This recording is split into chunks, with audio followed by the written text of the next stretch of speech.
Good evening, race fans, and welcome in to Charlotte Motor Speedway.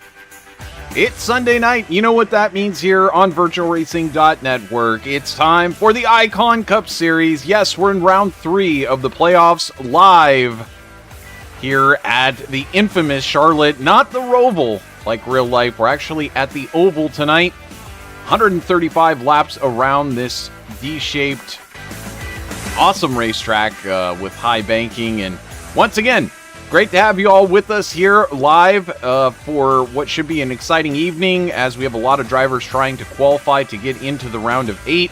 I'm Trevor Greenfield, as always, bringing you the play calling, and I will be joined in the booth by none other than last week's truck race winner on VirtualRacing.Network, Christian Snyder, who also has a couple of cars in the field here tonight. Christian, great to have you with us. And what can we expect here from the old Charlotte Motor Speedway? Well, thanks for having me, as I've been here most weeks. But tonight, Charlotte, it's been a while since I've seen a race here, so not sure quite what to expect. It seems like it's a bit sunny out there, but it doesn't seem too hot, so should be pretty grippy out there. I mean, it's 85 degrees, but track temp probably around, I'd say, 95. So it's going to be a fun race. These guys always put on a good show. Kind of a small field out here tonight, and we'll have to see how it goes. Well, it is a bit of a smaller field, but of course a lot to play for out there. We see some of the drivers out there qualifying right now, and hey, right now, we got Brendan Jenks for Full Send Esports heading out there, and we'll see what he can do. Hey, last week was a pretty darn good run for Brendan Jenks in the Icon Cup Series. Yeah, it was a good run for him. Second place, first podium of the season for him, and he feels pretty confident tonight. So confident that he said if we wanted to interview him mid-green flag run, we were able to. Yeah, that is some confidence. That is definitely some awesome confidence right there. Also, lots of other drivers have already headed out there. Ryan Patty for the Detach House of Speed currently has taken provisional pole, but hey, wait a minute. Not so fast, says Brendan Jenks.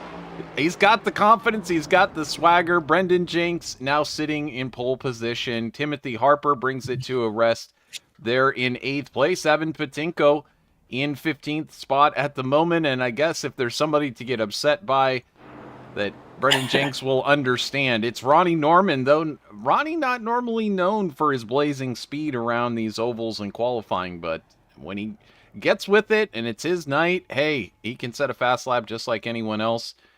Brad Delph getting in a qualifying lap right now, sitting in 17th position, so he's going to have his work cut out for him from there. Yeah, Ronnie certainly not typically the pole sitter.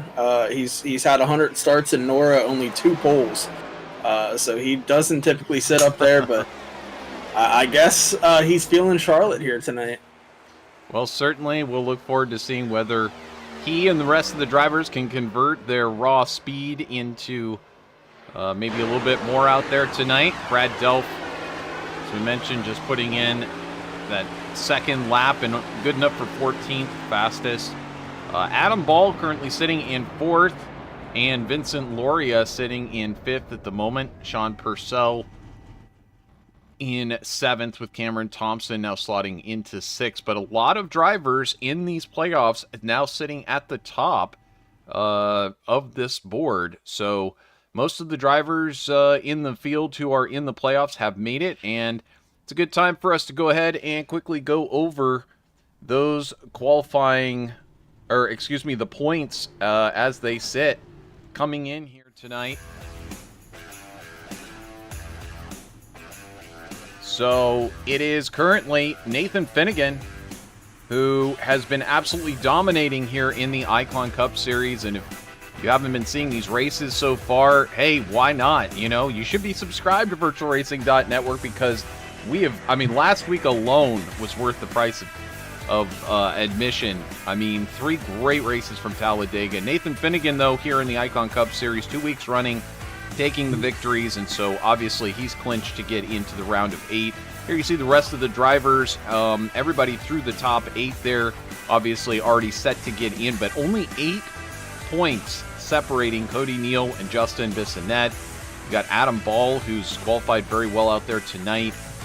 Cody Height, and Cody's qualified in 8th, so he's going to be looking to get as many points as he can, and I'm not sure.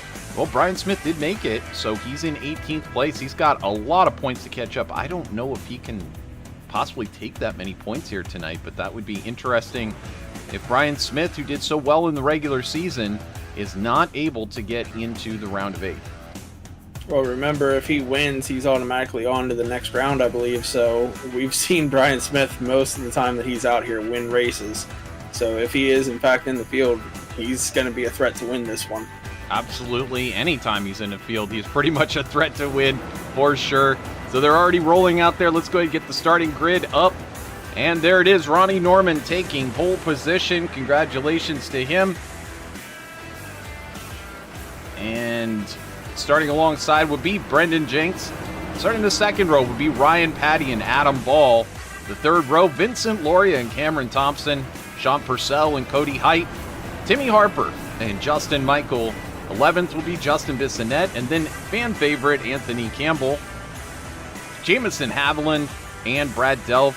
15th will be Cody Neal. Alongside him will be Evan Patinko. In 17th, Jordan A. Byers, right next to Brian Smith there in 18th. 19th, Stephen Tuck. 20th, Mike Jennings. And last will be Hanover Fist. So we're ready to go here, Christian. You know, it's Charlotte. It's got the banking, it's got the D shape, but it is sure different than the other D-shaped ovals out there. It's going to be an interesting one tonight. Hopefully a lot of close racing out there, but we'll see. Should be expecting a stage break at about 30% of the way through, but we are green here at Charlotte Motor Speedway. Man, Ryan Patty on that start of the race there, he was giving the bumper to Norman trying to get him going, and it's going to actually push him ahead of Jenks out of turn 2. You can see Jenks and Patty side by side now for second as we have a crash on the backstretch, and we're under caution. Just that quickly, I'm seeing a couple of drivers, including our newest driver to the field, Jordan A. Byers, having an issue there, and as a result, bringing out that yellow flag. Let's see if we can back it up here and do what we do best here on VirtualRacing.Network, and that is cover the replays and figure out who caused what incident. There's Byers in the middle. Looks pretty self-inflicted. Yeah, just cold tires, got on the throttle a little bit too much out of turn 2, goes around. Take a look again here.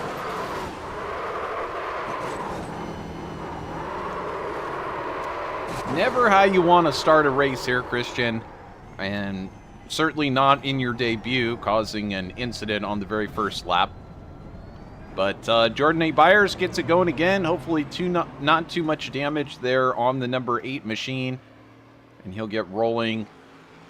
Possibly bring it to pit road for service here momentarily. And Christian, what does this do to, you know, the rest of the field when you have a caution so early on? Is it, I mean, do you change things up? Do you think differently? Like, I'm going to maybe do something a little different here going forward, or do you just kind of reset like it's the start of the race and just get that thing going again? Basically just reset like it's the start of the race again. You got to kind of shake off those nerves that you had for the 3 minutes of gridding that they have and getting ready to start. Then you get that start, the adrenaline's up, and then immediately it's a caution, and then everything has to reset. You have to, get those nerves back under control for another restart. Absolutely. Well, in the meantime, we've got a lot of fans over in our YouTube chat room watching live. Appreciate everybody joining us as always.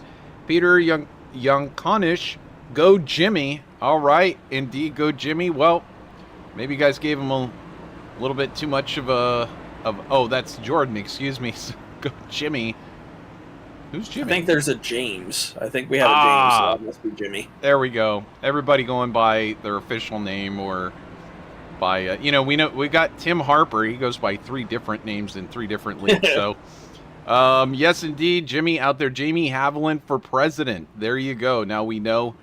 Go Jimbo. And Steven Dombrowski, that's my guy getting the pole. Way to go, Ronnie. I see we are not Roval Racing. Sorry for assuming we were after today's race. Yes, in the NORA Cup Series race on Tuesday, we will be at Charlotte Motor Speedway. Christian and I going to be staying in the hotel. Again, they gave us the smallest room possible for some reason. So we have to do rock, paper, scissors and see who gets to actually sleep on the cot that they provide for us. But we will be back on Tuesday, and the NORA Cup Series here live on VirtualRacing.Network will be at the Roval. Did we ever get an official word why we're doing the Oval instead of the Roval? Is it just because it's the playoffs, or? More fun, I guess. Sure. Hey, why not? Yeah, everyone's got their preference, and these guys like the Oval compared to the Roval, and kind of wanted to keep the road courses out of season 1 of Icon, I assume. Sure. Well, again, it's every league being a little different. You can make adjustments here and there, and boy, Icon has been so much fun this season. So many fantastic races. If y'all have missed any of the great races, make sure to head on over to our YouTube channel page or video page, and you can go back and rewatch any of them. Of course, we have the playlist already set for the league, so you go back and rewatch and relive the entire season. But here we go again, Christian, ready to go, lap number 5, and Ronnie Norman gets to light him off again. This time maybe we get more than a couple of laps of action in. Brendan Jenks and Ryan Patty there fighting it out for second as they dive into turn 1 once again. Here comes Vincent Lauria on that low line. He's going to try to make that move underneath of Brendan Jenks, and looks like he's going to make it stick. Yeah, this was a little bit of a cleaner restart there for Ronnie Norman. He was able to go when he wanted to instead of on green, so Patty had to be a few car lengths back, and now he's out to a 1 or 2 car length lead. But you can see good battle here between Vincent and Brendan here going into turn 1. Terrific battle as they continue side by side. Lauria not giving up, but he'll move it up in front there of Sean Purcell. Actually, that was in front of Adam Ball for Collar City Racing. Take a look at Adam Ball. That's a nice paint scheme, and I believe he's officially gone to plaid here in the number 19. Yeah, that's a very plaid car, I tell you that. Every inch right now covered in plaid. I imagine that is not the easiest thing to line up in the liveries at the in Photoshop, so kudos to whoever was able to make that work. Here we go, back out front, Ronnie Norman. Last lap, setting the fastest lap. No surprise there. But look who is right on his tail. That is Ryan Patty. And you'll notice a different paint scheme on board of Patty's machine. That is in honor of his mother-in-law and the rough situation that's going on there. But certainly trying to honor his mother-in-law and bring some awareness at the same time. And, of course, October is Breast Cancer Awareness Month. Wow! Oh, my goodness me. That was a pretty tough hit to the wall there. He hit it pretty square, so I don't think he'll get any toe damage in that right rear. But you can see the next corner, he takes the high lane. He's going to try to gather it back up. Lost a good bit of ground there to Ronnie Norman, though. I tell you what, that is Charlotte Stripe Awareness Month right there. Just coming off of the corner. It's broadcast curse awareness. Of course. Well, as soon as we mention how well somebody's doing or anything good about somebody, it's immediately, spinning around, crashing, getting crashed into. It's all fun and games. We blame a lot. Yeah, we do. It's unfortunate. Of course, we know it's the gnomes that pull all of the gears and levers here in Motorsports. Hey, look at this great side-by-side racing here with Adam Ball and Justin Michael for position. Ball on the outside there. This is for 7th and 8th. And now diving down to the inside, here comes Justin Michael for Bandit Motorsports. So move Justin Michael now up into 7th. That's 3 positions gained. Oh! Sounded like somebody was tapping the wall there. Might have been Adam Ball. Yeah, I think he scraped it just a little bit on the outside there of Justin Michael. You can see now Cameron Thompson going to look underneath Adam Ball. He's going to try to make that pass, and now Tim Harper underneath Purcell. This is a great move from Tim Harper. Harper looks like he's got quite a different paint scheme out there tonight as well. So quite a few drivers. Oh, 3 wide. Oh my goodness me, 3 wide here at Charlotte. Thankfully, they clear that out to just 2 wide here at Charlotte because, Christian, I don't think we could do 3 wide through a corner here at Charlotte. Yeah, 3 wide definitely difficult, but we just saw Adam Ball get into the wall, loses 2 positions from that, and now Tim Harper going to finally clear Sean Purcell there for the 6th position there.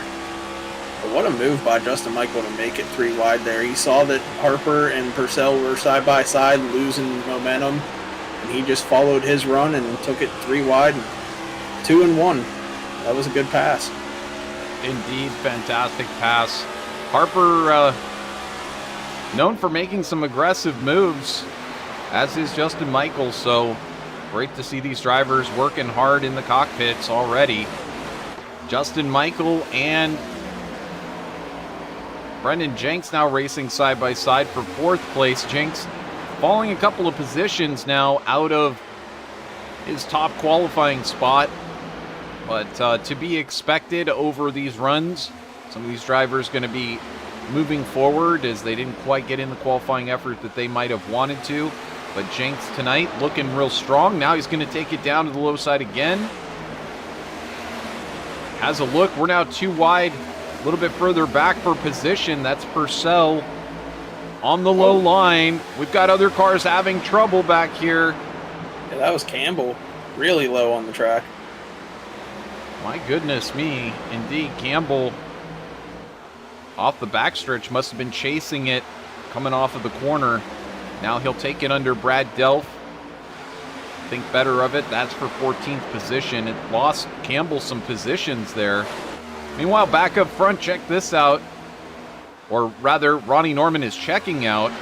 How about 1.90 seconds now the lead to Ryan Patty, and you can see what's happening just behind Patty. Justin Michael, Vincent Loria are engaged in quite some hot and heavy action right now. Side by side they go into turn 1 once again. Loria tries to get that side draft, and you got to watch out coming off of the corner. Loria still on that low line. Is he going to be able to take the position? They rub going into the corner. They're still rubbing. And it looks like, and we also have Cameron Thompson into the wall. That is now our 2nd yellow of the night. Thompson, number 7 machine, now brings it down to a rest. Take a look at what happened here for Thompson. He's racing Tim Harper, and Harper just comes up the track and gets into him. And I mean, he came down a little bit, but it looked like another situation with netcode with Tim Harper. I don't know what iRacing has against him, but it didn't look like there was any contact. It was maybe a half a foot between him and Thompson before Thompson started getting turned. Well, Thompson taking that position on the outside, and you can tell Tim did not get off the corner well, and he might have been surprised that Thompson was even there.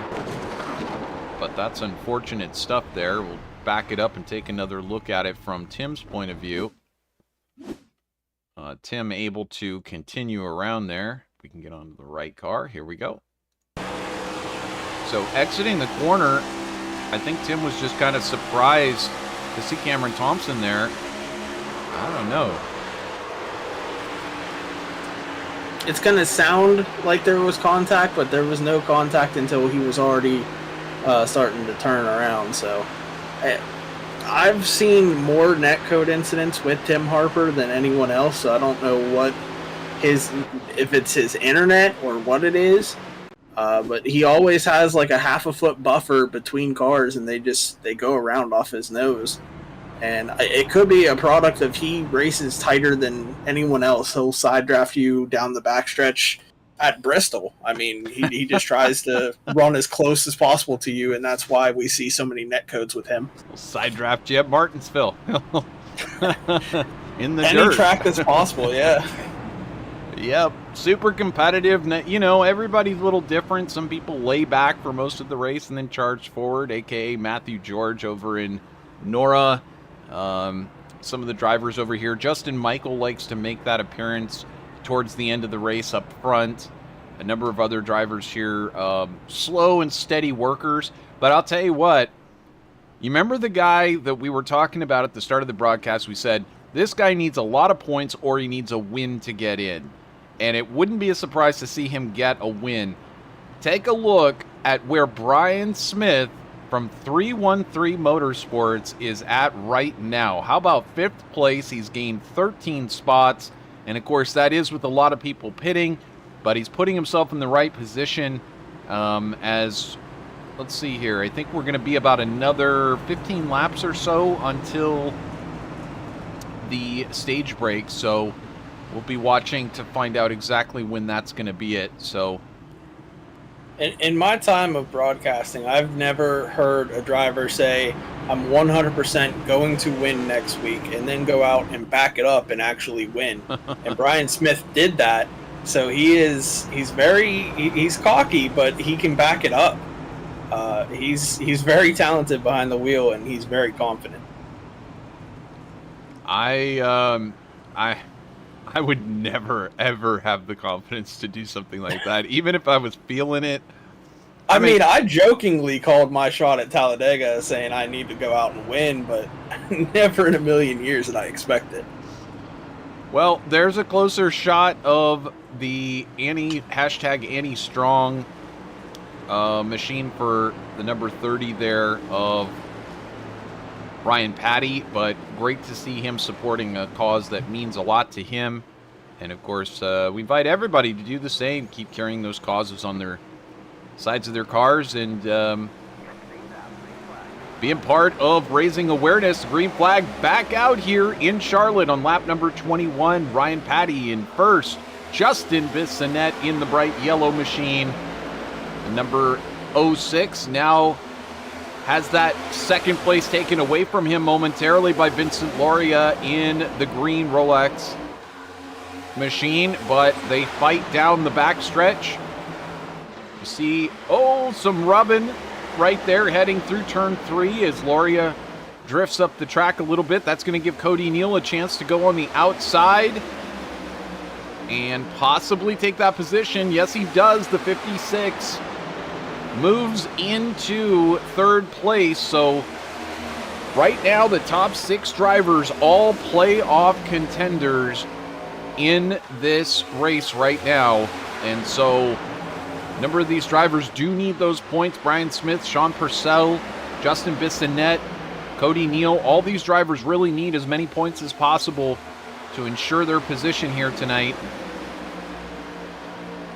Now, on that restart, I did see that Brian Smith, he dropped low underneath Sean Purcell before the start-finish line, so possible repercussion for that if it's seen by these admins. But so far, nothing over the radio for him, so good run for him. Might be in trouble here, but he's in 4th place already there in the 78. But Cody Neal having a good run going underneath Bissonette, but he's still on his outside just trying to get a good run here through 1 and 2. Side by side through 1 and 2 for Bissonette and Neal. You see Brian Smith and Vincent Loria back here also side by side heading down the back stretch. Bissonette finally emerging in front. They get very close to Ryan Patty. So it's now becoming a 3-way battle here for the top spot. Cody Neal up 12 spots himself, so really picking up the pace and picking up the positions here tonight. There goes Cody Neal once again, diving down on that low line, trying to hold position through the corner. Tight racing here at Charlotte, Christian. Yeah, the problem with going too wide, whenever that car on your outside's so tight on you, it kind of takes the air off you and pushes you up the track, sometimes can even send you around. So it's really tough on exit not to get up and into the car on the outside of you or go around. Well, Justin Bissonnette finally starting to clear Cody Neal, who slides back into third, and now that's going to put Brian Smith into line to take a look at potential podium position for this stage.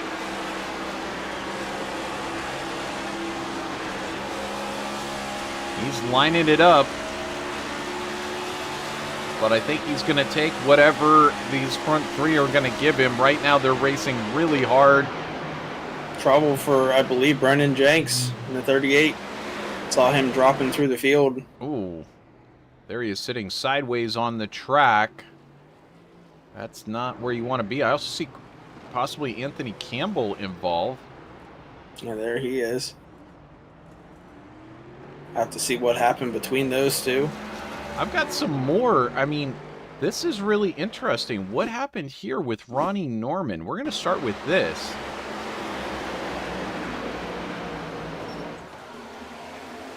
Anthony Campbell. Oh, wow, there's a lot more going on there. Yeah, we're going to have to back that up even more to see exactly what happened there. Kind of a melee happening on the start, and it looks like it's going to start with these two here, possibly. Yeah, Campbell gets into the wall. Oh, man. Just got into the wall coming off the corner there and tried saving it, wasn't able to, comes up, hits, I believe that was Brad Delph into Jenks. Norman turns Campbell, and it's on from there. Here's how it looked on board, Christian, and he let it ride up a little bit too much on exit, and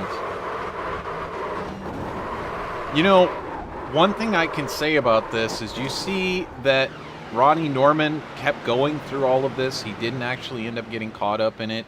That is the sign of somebody who has a lot of racing experience and is a front-running driver, because that you know how to get yourself out of these incidents. And that is some impressive stuff from Ronnie Norman. Let's take a look from his perspective what it looked like out there. Yeah, this is 10 years plus of experience right here. Getting through this one. Here it is. Just a little tap.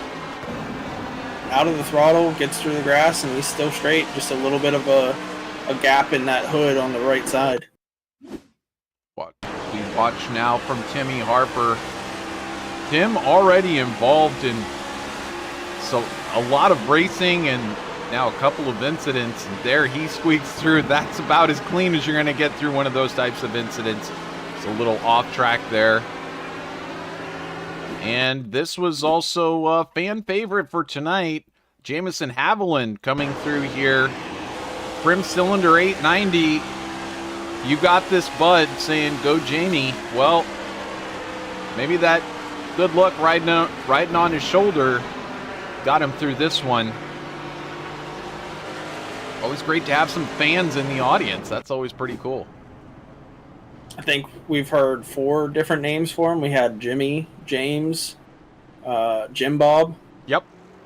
Yeah, or Jimbo. Must be fun to have all of those different.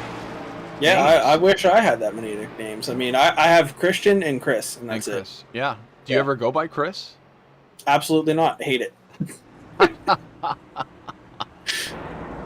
Yep. Yeah, I got Trevor and Trev. That's what I got, and I don't really ever go by Trev, but sometimes people call me Trev, and that's fine. Yeah, that's, I mean, you know, it's when you got all of those different names, I would struggle to sometimes. I mean, does that mean like you turn your head every time somebody says Jimmy, Jamie, Jimbo? Like, That'd be weird to be in a grocery store, you know? Just, there'd be, wouldn't know where to look. Okay, back at it here. We got a reset. Lap number 30 coming to the restart. The light's still on the pace truck. Can't quite see. Doing another lap. Yeah, we got one more lap to go. So, Christian, we're taking a look, and let's say 10 out of the top 11 positions are taken up by championship drivers. Cody Height a little bit further back in 16th, but really the championship drivers are doing what they need to do here in the playoffs to try to get in to that round of 8. And again, let's put the points back up here so you can see exactly who's really in danger here. I would say everybody from, I mean, it would be shocking if Ryan Patty didn't make it in. I know that would be one of the most shocking things ever.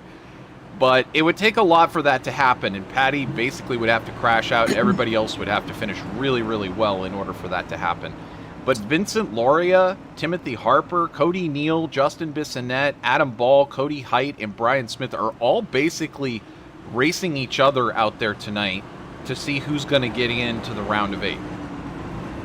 Yeah, I don't see Patty through Justin Michael, the top 5. I see them all advancing, but everyone else kind of in that danger zone if they're involved in incident.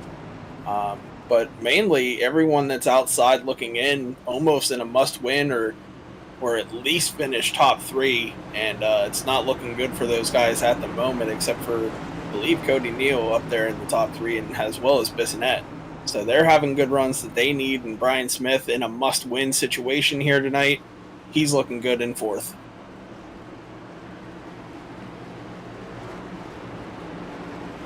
Well, this has been a very interesting start to the race. There's been a couple of incidents, but so far a lot of great racing. And so pleased to have so many of you joining us on YouTube. We are set for another great stint here leading to, oh my goodness, Brian Smith drifting the outside there. Thought he was going to wipe out and hit the wall, but this has been awesome racing so far. I think this is setting the stage for the rest of this race, to be quite honest. Ryan Patty leads it. Cody Neal there in second, racing side by side with Bissonnette down the backstretch. We've seen this before. Here comes Cody Neal on the low line, and Brian just watching on there from 4th. Side by side, they come through the tri-oval. Too wide on the corner exit just scares me every time I see it, because you can see Cody Neal is getting tight, and then whenever Bissonnette gets close on his door, it makes him loose. You can see they have contact there coming off the corner. That's what happens whenever you're side drafting that tight and trying to pull that car on the inside around and get him loose so that you can take advantage. You can see Bissonnette going to do it again here. They're going to get tight, and oh man, a little bit of net code there. Cody Neal almost buying the farm there. Rough go of it. But he does manage to recover, and there the slot's back in behind Bissonnette. I wonder if he's going to have a quick move, or if we've seen what we're going to see out of him. By the way, I want to talk about movers and shakers. Here he comes, the number 18. Steven Dombrowski's watching him as Brian Smith slides backwards. Here comes Stormin' Ronnie Norman through the field up into 5th place as he now makes the moves to get around Vincent Lauria. Yeah, he's got a new set of tires on that thing from a few laps ago, so he's feeling pretty good right now, just driving through this field. Timmy Harper doing the same thing, following him through the field, but guess what? Look at this guy. Justin Michael has arrived on the scene, and he's about to give Ryan Patty a solid door knock on that back bumper. Yeah, I'm not exactly sure when that stage break is, but these guys are racing like it's next lap. I don't think it is, but these guys are racing like it. Well, Michael knows if he came in on lap 18, and so far Patty has not, and Michael knows that tire advantage will only be super strong for so long before it starts to level off. So what a great way to get out there, take advantage of it, and go up there and take the lead from Ryan Patty. Now we see this side-by-side battle for second happening between Patty and Norman. Here comes Norman on the outside line.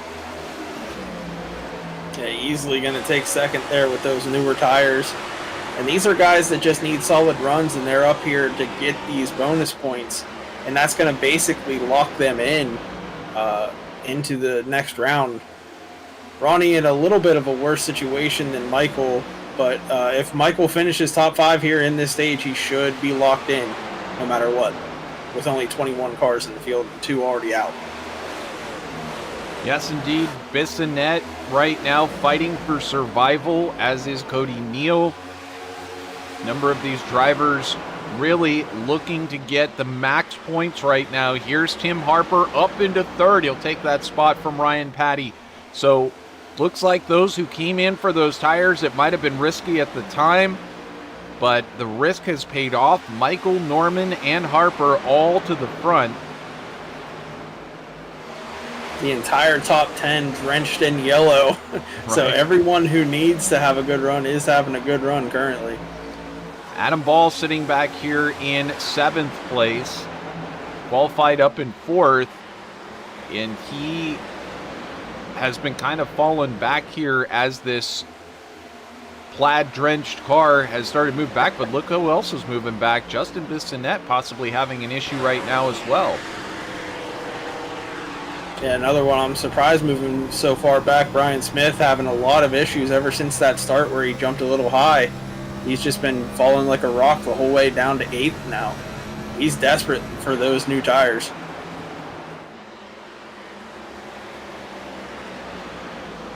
Well, Brian Smith, I mean, he still gained 10 spots here tonight. Made an appearance very briefly up towards the top 3, but now, as you say, drifting all the way back to 8th place. And now there's playoff contender Cody Height. He seems to be finally making some progress coming forward. He was one of the last cars to come in on lap number 28. So if anybody's got fresh tire advantage, it would be Cody Height. Of course, Cody Height on YouTube streaming at the moment, as is Tim Harper. Oh my goodness. Look at that closing rate as they approach Justin Bissonette. They'll now dive down to the low line. Height will follow Brian Smith through momentarily as they get around Bissonette. Here comes Purcell as well. Bissonette absolutely falling like a rock now, as he's one of those drivers who chose not to take tires on that last caution. Justin Michael, Ronnie Norman running nose to tail right now for 1 and 2. As we near the end of stage number 1. This is Michael in the number 87 with the West Virginia sponsorship. Here comes Stormin' Ronnie Norman to the front. Or is he? He's going to hold position here in turns 3 and 4, side by side. Down the front stretch they come. Across the start-finish line, that time it was Justin Michael. Ronnie Norman still holding in there, though. Very tight through the corner. Great run for Norman through 1 and 2. He was able to paint that white line down the bottom. Really good grip down there if you can nail it, and he did that corner, but Michael's still battling on that outside, trying to get him. Still trying to fight for the position. Here they come down the front stretch. It's still side by side. It's looking a lot like what we saw at Texas, and we've seen at other tracks. The side-by-side racing continues lap after lap. Justin Michael holds on to the position as Ronnie Norman forced to back out momentarily. Yeah, that outside just has way too much momentum on the exit, and Justin Michael able to keep that position. You can see Norman kind of dropping back and just saying, okay, I'm content with second here, as the stage caution does come out there. And the stage caution does finally emerge here at Charlotte Motor Speedway, and Justin Michael able to hang on for the stage win. Second place going to Ronnie Norman, third to Timmy Harper, fourth to Adam Ball, and fifth to Ryan Patty. We're going to catch our breath. We're going to reset here as everybody comes in and makes their round of pit stops here during the stage break. We'll be right back with the rest of the race and lots more great green flag action. You won't want to miss it here on VirtualRacing.Network. Stay tuned.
And welcome back live here on VirtualRacing.Network. Once again, we're here for the Icon Cup Series playoffs. Round number 14 overall at Charlotte. Round number 3 of the playoffs, the round of 12. And Justin Michael, I believe you've done what it takes here in the first stage by winning that one to lock yourself into the round of 8. Must feel pretty good. And how's everything feeling to you out there tonight? Yeah, I tell you, I wanted to maximize the points there on that stage just because I figured that would lock us in, so we can just go out here and have some fun.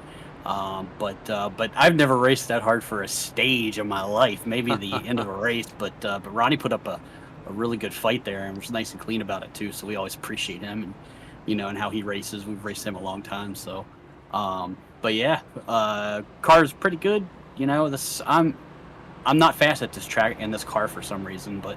I mean, we had fresh tires compared to everybody else, except Ronnie and a couple others, but that helped us out a lot. So maybe we'll go out here and we'll get a win. We'll see.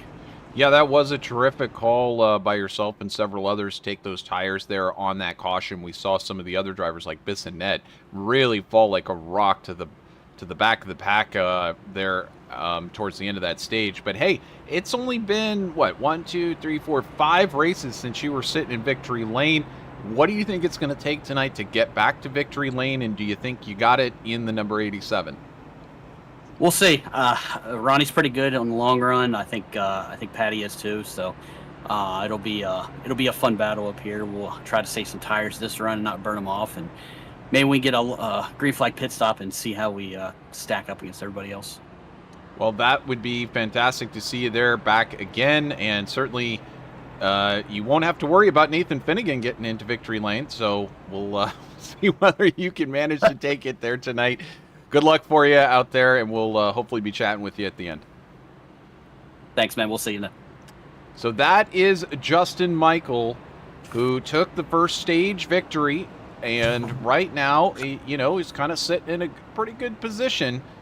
Did recently take tires. And in fact, everybody came in on the same lap here, lap 46. So, Christian, it seems like that move that they made to take those tires, that could be the best. I mean, it's certainly the best move of the race so far. But if he goes on to win, that may in fact be the move of the race right there. Yeah, very well could be. Track positions, everything for this type of car, for this car in general. Actually, it seems like clean air is the best thing you can have in this package, and those guys up in the top 5, they're going to get the cleanest air. Well, certainly you can't count out Ronnie Norman. He was looking fantastic there in the first stage. I mean, if there's one major contender right now you'd have to circle, it'd be Ronnie Norman. But hey, look at Timmy Harper sitting there in third place. Ryan Patty, Sean Purcell. All these drivers were really strong in that first stage. Patty even holding probably the most laps led in that first stage. So everybody on the same tires. We might have ourselves a heck of a race coming forward here. A lot of great side-by-side racing in that first stage. Here we go. Lined up once again. And green flag is out in the hands of Barney the Flag Man, and we're rolling again here at Charlotte Motor Speedway on lap number 50. You know, no one takes their job more serious than Barney the Flag Man. I tell you, he needs a raise. iRacing needs to pay him more. Yeah, he's at like every track, and he waves the flag really hard sometimes. It's almost like he's angry. I've noticed that the more cautions that we have, as we see this great side-by-side racing with Ryan Patty and Ronnie Norman, the more cautions that we have, the harder he waves that yellow flag. It's almost as though he's angry and he's blaming it on the drivers. He's got to go home. He's got to fly across the country and do another race. Here we go, side-by-side, Ryan Patty, Ronnie Norman for second place. Ryan racing with that awareness on his car means something extra special to maybe get a podium, get a victory here tonight. Oh, I'm hearing a yellow flag coming out. Somebody has had a moment. Is it Loria? It is Loria. And Mike Jennings bails out. Loria's machine has been battered and bruised. We've got another car sitting there. It's not Anthony Campbell. That's Hanover. Hanover Fist. Yeah, that thing's destroyed. Oh my goodness me. Eddie Van Halen awareness month as well.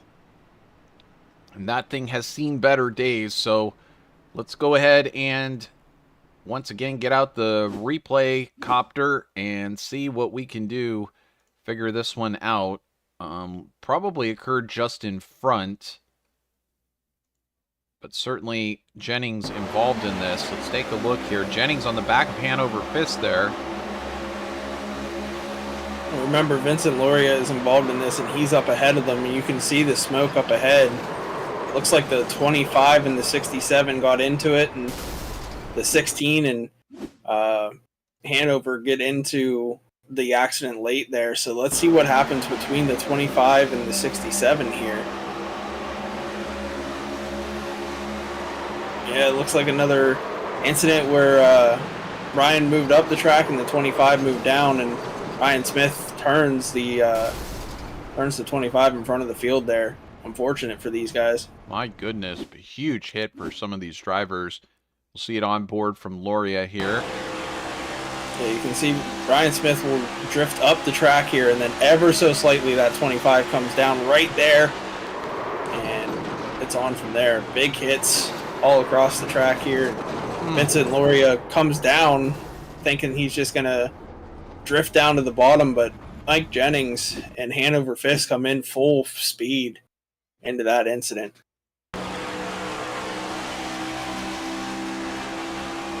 Jennings racing on the outside there for Collar City Racing has no idea what he's about to be in for. Oh, what a hit.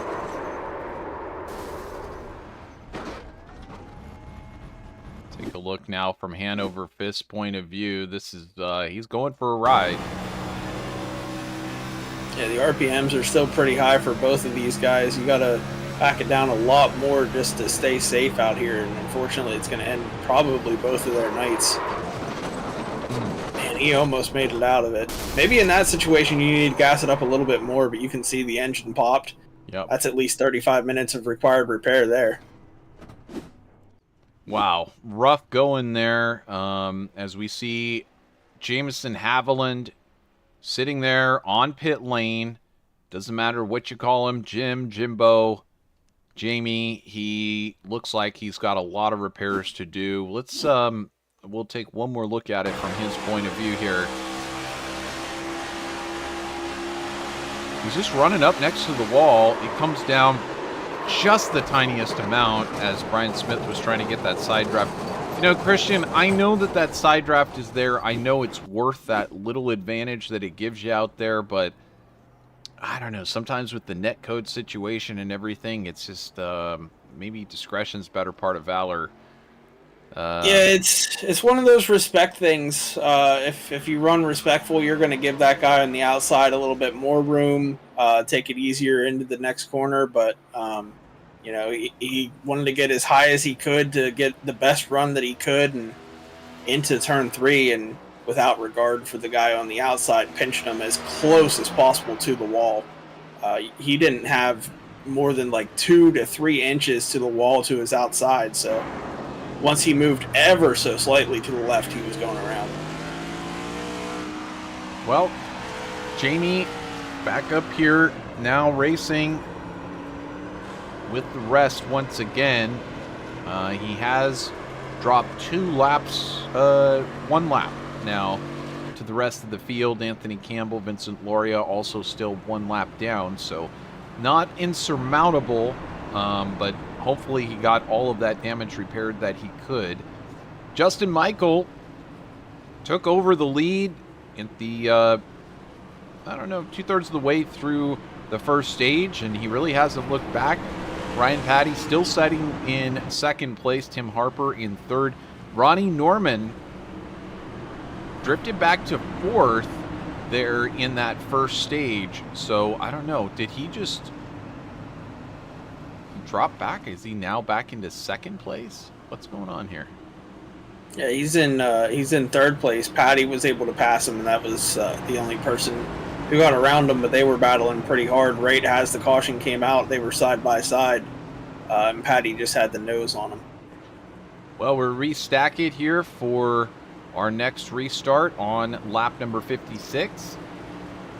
Justin Michael gonna lead us back. As we see from our drone looking across the Charlotte Motor Speedway. Beautiful facility, of course, real life running on the Roval this weekend. And that was intense action out there for anybody who caught the race. Well, we've got some great action going on here, too. Oh my goodness. Something wrong with Tim Harper. Might have missed a gear. Indeed. Well, he's still missing positions as they continue to go around him. Oh, we got a wreck in the back here. They might have saved it, but I saw someone going sideways, and oh man, Brian Smith almost went sideways there. That's Cameron Thompson. Yeah, Cameron Thompson, more trouble here tonight. He went around earlier, and it looks like again he's sideways here. Well, we barely got that one going this time. Let's see. We can take a look and see what happens here. He's 3 wide. Oof. Not advisable. Yeah, that big checkup stacked up the entire field, and it caused them to get 3 wide there, and Stephen Tuck gets into the side of Cameron Thompson, gets him around. Almost was able to save it, but he goes the full way around and will be under caution here. Splits the 2 drivers. Here comes the meat in the sandwich, so to speak, and he didn't make it very long into the corner 3 wide. That's what I was saying. You can maybe do that on the straightaway, but you try going 3 wide through the corner, and it's not a high percentage chance you're going to make it out alive. Yeah, it certainly can be done. It all depends on who the drivers are. A lot of people are uncomfortable with 3 wide racing, especially the lower I rating, the guys who don't have many years into the racing. It's all about knowing your competition and are they able to handle 3 wide. Like for example, up front, if Justin Michael, Ryan Patty, and Norman all 3 go 3 wide, more than likely they're coming out of that okay. But it all depends on who's in that situation of 3 wide and if they're comfortable with it.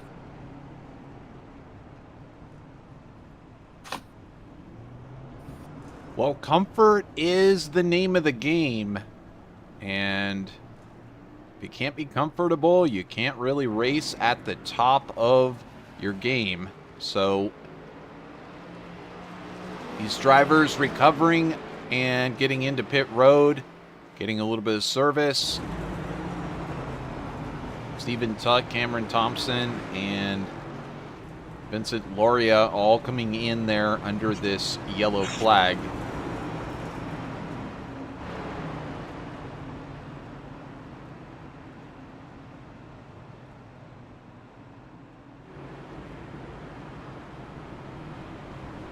So here we go on lap number 59, re-racking yet again for Justin Michael, Ryan Patty, Ronnie Norman, Sean Purcell, Cody Height, Justin Bissonette, Brian Smith, Tim Harper, Adam Ball, Cody Neal. Now, you may think I'm just reading the playoff standings, but I mean, it is shocking, honestly, to see all of these drivers like cream rising to the top, but they're fighting hard. I mean, this is where it's all on the line. You got to do what you got to do to get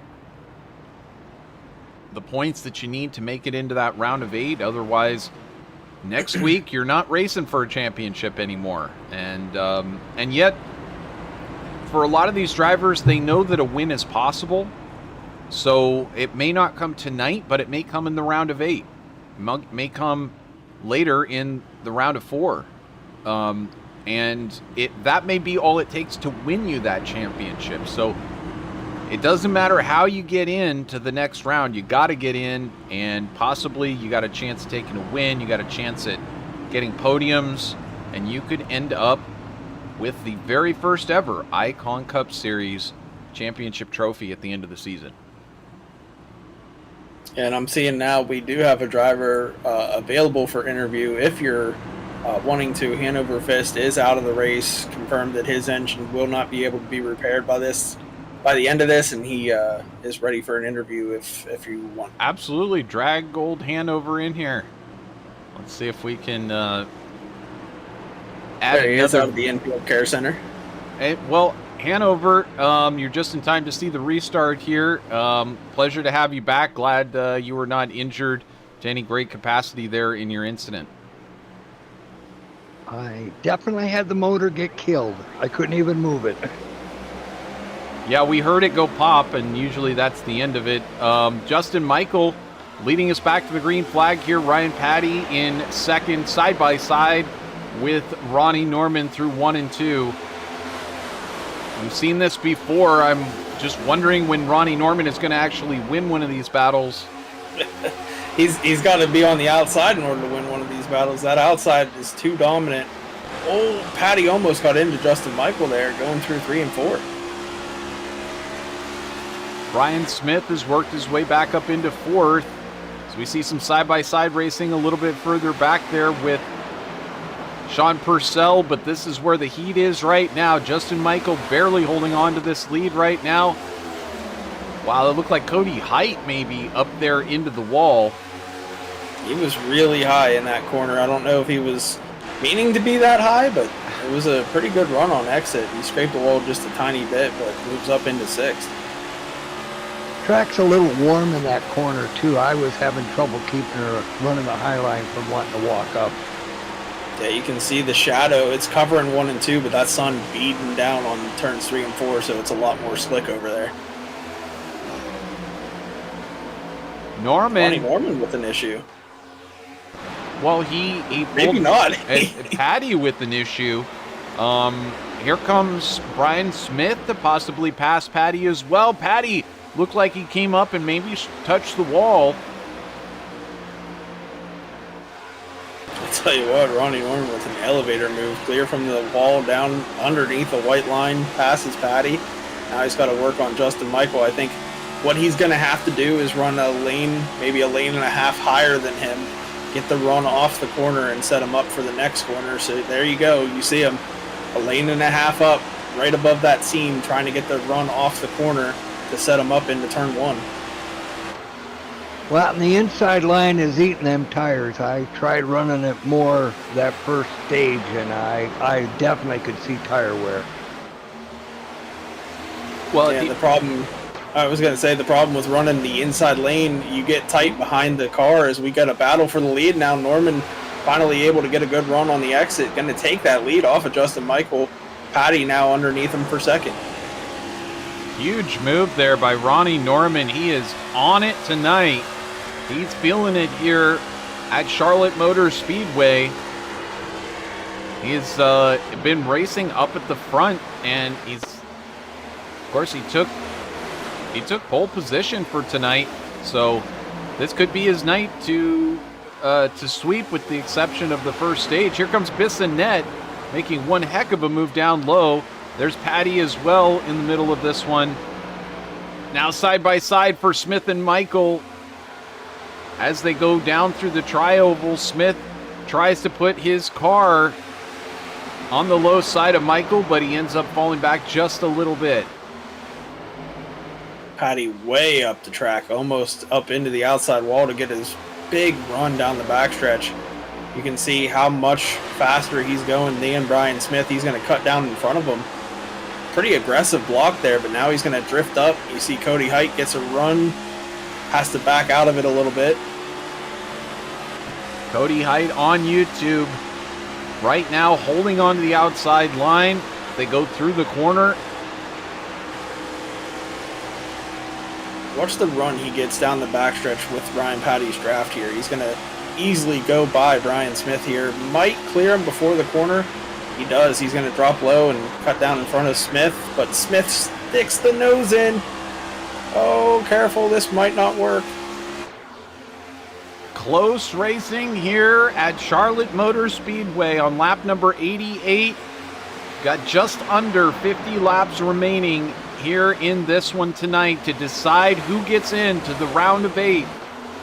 Cody Height fighting it out back here in 5th position right now, looking for the position and looking for as many points as possible. Cody Neal now on the low side. He's being followed by Justin Bissonnette. Brian Smith, though, has managed to move up into 4th with all of this movement. Real quick, did you say under 55 to go? Yeah. Well, we were under 50. Math must be hard. Wait, what am I looking? We got 67 to go still. Oh, I'm seeing the 6s and 8. My bad. Looking at the wrong number there.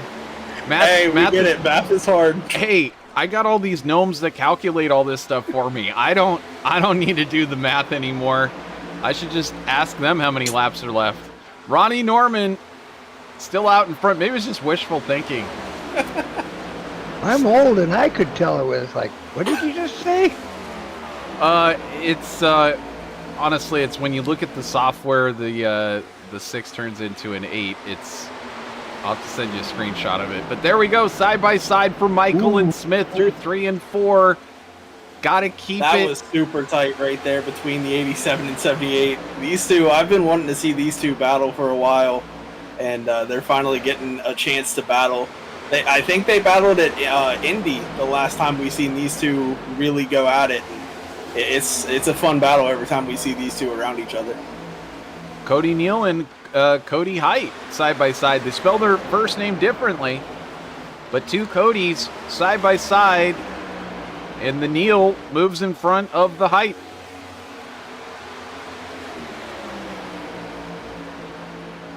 Snazzy looking Napa scheme as we see Vincent Loria lap traffic. Everyone easily getting around him so far. He is way off the pace though. He got some of that damage when he was in that incident I was involved in, so he's probably just nursing a wounded car. Yeah, and that's scary whenever you're on the lead lap. You're coming up about 20 to 30 miles per hour quicker than that car, and you don't expect it as we see Brian Smith around. Smith hard into the wall. I thought for a second he was trying to take the Roval chicane there, but that is not good, and he is out. And he will tow back. That seam between the grass and the pavement just kicked his car like I have not seen. Yeah, I don't know if he touched the paint or maybe the seam up in the middle of the line there, but once he hit something, it turned and never came back. I think it was the cone down at the end, because I saw the cone fly, then I saw his car fly. We'll see it again here. He had a run on Justin Michael. He's on the bottom lane here. Oh, you can see Justin Michael pinches him tight. That takes all the air off of his car, and it just... Oh, well, this is a lap before the incident. Got ahead of myself there. Must be the wrong lap. Let's see if we can get to the correct lap. There we go. We'll back it up. I have it here. There we go. Oh. So he's Well, already he's on the running. outside. Yeah, he's running the high line there, and just That's weird. it's a question mark how he ended up on that high line, and also he hits the transition to the exit, and that just completely throws him sideways. Unable to fight it and get back in this race. Interestingly, though, we stay green out here, and that's why it was difficult finding that replay, because we did not go yellow for that incident. Yeah, iRacing, doesn't like calling cautions whenever it's a major incident, but we'll call a caution with just a single car in the back of the field. Yep. Love it. Thursday we had in our my league race, we had multiple cars at Michigan up on the track, and it didn't call it. Sitting dead on the track. Yeah. So it's getting worse. They say it's consistent, but it's inconsistently consistent. Exactly. Yeah, there you go. Exactly. Well, Ryan Patty, if there's one thing I've learned that you can't count on, is that a caution will actually come out just for somebody spinning. So if you think so and you take your foot out, it's like in football when people stop playing before the ref blows the whistle. You got to keep playing until they blow the whistle. Until you see yellow, yeah. Yep, until you see the yellow. And that's the problem with a lot of the incidents that we see, that whenever you see something happening in front of you, you see smoke. The first instinct for most guys is to get out of the throttle, but with iRacing not really throwing cautions as frequent as they used to, you typically want to stay in the throttle. So we're going to see a replay here. Cameron Thompson, oh man, big hit into the outside wall there. And inside. That'll be a day ender. I think he's going to take it behind the wall. He does, in fact, take it behind the wall. That'll do it for him, most likely tonight. At least for most of these drivers, not too far of a flight. Most of them just drive up to the shop a few blocks away. Yep. Always a good deal. Fortunately, we got a bad deal with our hotel room. If I have to stay in that stench one more night, man, I tell you. Yeah, well, I mean, they couldn't book us right next to the track either. I mean, they got to put us in a very bad neighborhood in Charlotte. And I don't know. I don't think it's actually a motel. I think it's somebody's house. But here we go. Justin Michael and Ryan Patty side by side for second place. Michael looking on the inside there. He's got a good momentum going into the corner. You can see he had to back out of it going into the corner, almost overdrove it into Ryan, but you could see that with the exhaust. There were flames coming out showing that he was out of the throttle. Now he's trying to make that inside work around Patty, but we've seen the longer the run goes, the outside kind of works a little bit better. But Michael might have saved enough of his tires that the outside just doesn't compete right now with those tires.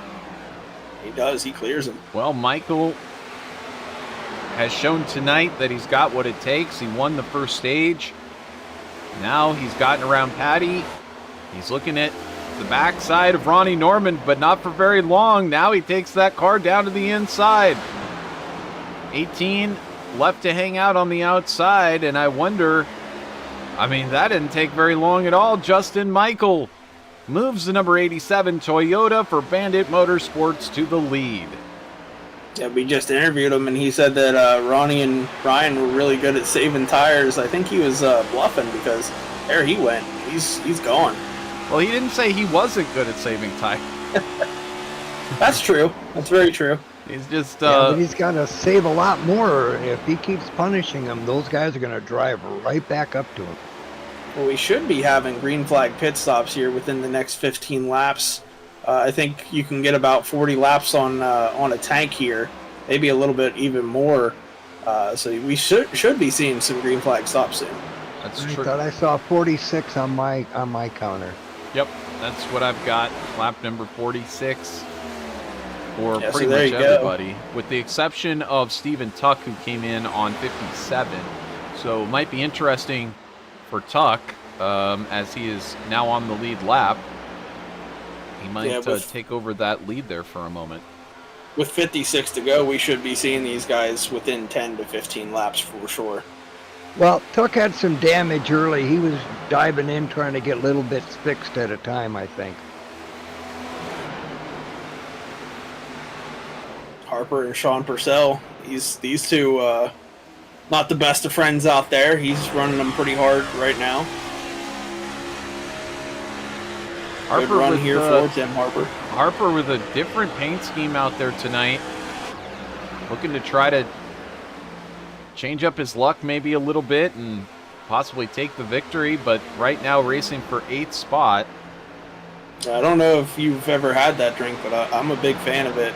That body armor, it's a very good drink. You drink body armor? Yeah. You don't know that brand? I know of the brand. It's a drink? Yeah. Oh, okay. It's an odd name for a drink. It is, but I mean, I it can gives name you many armor. weird ones. But not on air. I don't know. Mountain Dew. Now that gives off a certain image, you know. Red Bull. Red hot. What are you drinking with that? What are you drinking Jack in Daniels. a Red Bull? If that's a literal translation, what are you actually drinking there? There's been some rumors, but nothing confirmed. Tim Harper moves ahead of Sean Purcell and now of Cody Height up into 6th place. This is some awesome side-by-side racing here as Harper now starts to move back forward. Talk about maybe taking care of those tires. Maybe he saved a little bit extra for the end of this stage.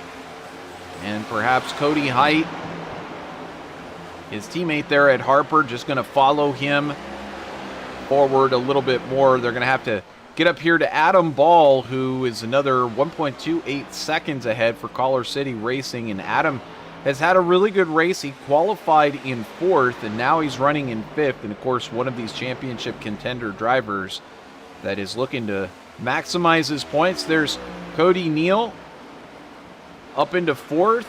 He's gained 11 spots here tonight, racing for 313 Motorsports and still staying with the leaders. In fact, he's staying under a second to Ryan Patty, and Patty himself, he qualified 3rd, but he's been up there in the lead. He just really hasn't seemed to have the type of speed that he needs to hang on there in 1st or 2nd place. And so far, the show has been all about tonight Ronnie Norman and Justin Michael. Ronnie Norman for Harper Motorsports.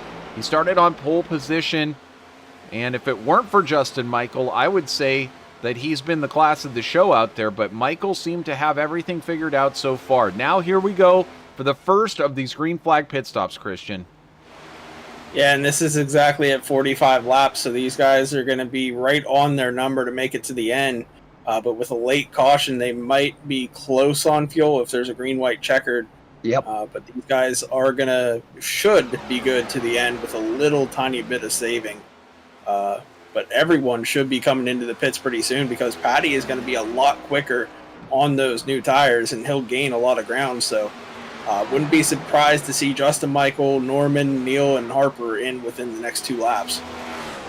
Well, as always, big shout out to all those fans, those virtual fans who have sold out the Charlotte Motor Speedway once again.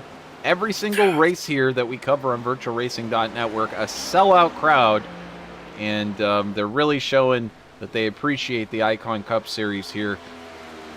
And in addition, great to have everybody joining us over in the YouTube chat room. So many of you joining us tonight. We appreciate all the likes that you've given us, all the chatting going on in the YouTube chat room. Let us know who you're rooting on. Kebab says, Sean's got to get the W because I couldn't make it with my broken furnace. Wonder So, if that's, new Kyle furnace, Purcell. lots of trouble, yeah. yeah, Kyle, I guess, unfortunately. Yeah, you know all about that, Hanover. One of those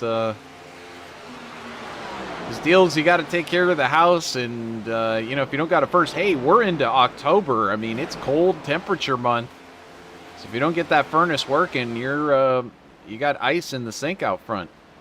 Yeah, it's 44 degrees for me. It's chilly.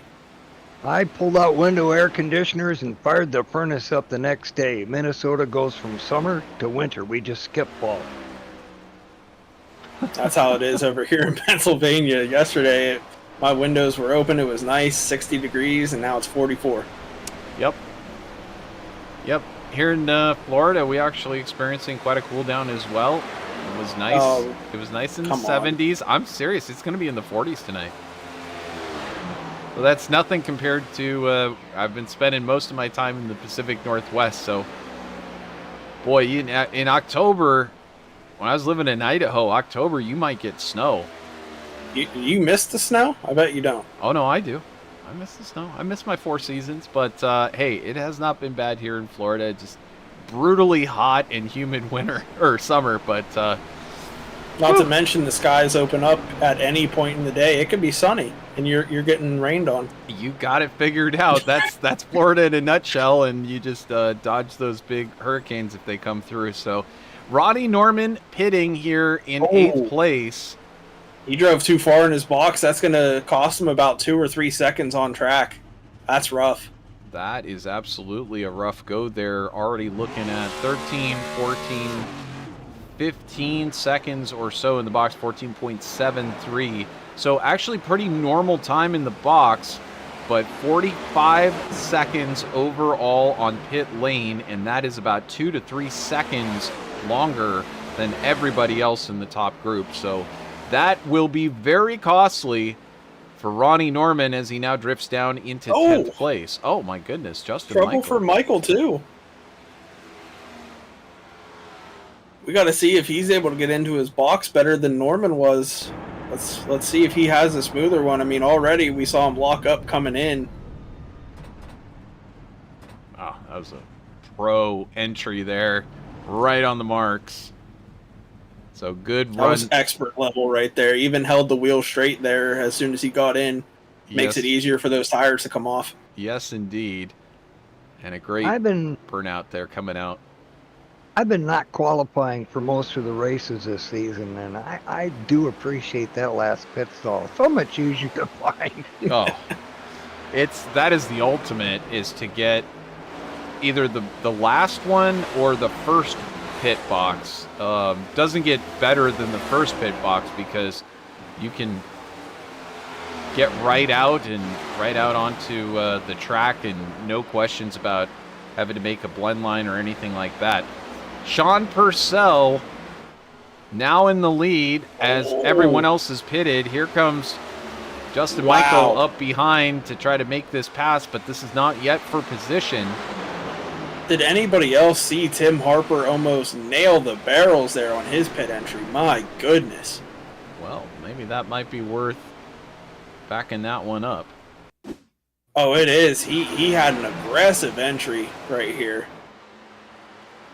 Here he comes. You can see he's slowing down early, but for some reason he almost hits the barrels. Look at this. Oh, man. There was smoke coming out of those tires. He was on it. Well, all these drivers trying to get the maximum out on pit in and pit out, and certainly there's only one way to do that. You got to carry the maximum amount of momentum into pit lane, off of pit lane, into your pit stall. Tell you what, I think Ryan Patty's in the best position. He's got about 4.5 seconds over Justin Michael from pitting early, and with 35 laps to go, that's going to be a little bit difficult for Michael to get up to him. Yeah, perhaps that undercut really worked out well for Patty. Patty taking the same amount of tires as everyone else. In fact, he was 15 seconds to Adam Ball's 14.87 and Ronnie Norman's 14.73 in the box. But it is the 41.95 tied for the fastest overall on pit lane. So, you know, it's about those extra, quarters of a second, half a second that you save here and there. Sean Purcell now pitting in. And Jordan A. Byers in his debut now taking over the lead momentarily. He's got the SpongeBob paint scheme there. I know sometimes we call you Squidward, Christian. It's funny. I like it. Actually, Ryan was in my Thursday night race, and we were at Michigan, and he tapped the wall enough times, but didn't lose any speeds. We came up with a new nickname. He's Ricochet Ryan now. He's the... He's hit the wall a few times here tonight, too. He has. I mean, it's been... It's true. He has tapped the wall a few times, but he usually can come back from it. The one That's thing... why we call him Ricochet. That's right. Ricochets right back into the race. Well, the one thing is, though, that Ryan... I find that when Ryan keeps it clean and he has a very clean race, he tends to score better. Now, tonight, he did ricochet off the wall, I believe, a couple of times. And they weren't heavy hits, so he didn't sustain much damage. But he is now in the lead. And he's in the lead by 3 1/3 seconds. So we'll see whether Ryan can hold out in the lead here as we are rapidly approaching. And I'm double checking, but guys, this time I'm pretty sure it's 30 laps to go until the end of this one. And yeah, 30 right here at the line. We will know who is going to be in the round of 8 after another 30 laps. I've been told by the admin that we might even be able to present that graphic live here on the air. And we will await that. And certainly if we can just know who those drivers are, we will also try to report that live here on the air as well. Yeah, with less stage points and less bonus points, it's easier to do that math pretty quickly. I know with Nora, you have to account for 2 stages, add all those points up, and then add up all the points throughout the race. And not to mention you have to do owner's points as well over there, so it's a lot longer of a process. But over here, very quick at getting the point standings updated. Well, they also do penalty points here, so that can change it too. Yeah, and that's obviously, he'll give us the unofficial results, and then after they go back and look for penalties, it'll be the official results within the next few days. Of course, and then there is always the Christian Snyder fan boost for extra points, which counts for something. Ryan Patty. I'm not giving any out today. I'm going to be stingy. I didn't even criticize your driving last Monday, and look what happened to me. Yeah. Did you guys say something about me in the booth? We actually did not mention you tonight, other than to cover your. We did mention you during the broadcast, during the other broadcast that we covered on a different network, though. Yeah. Really?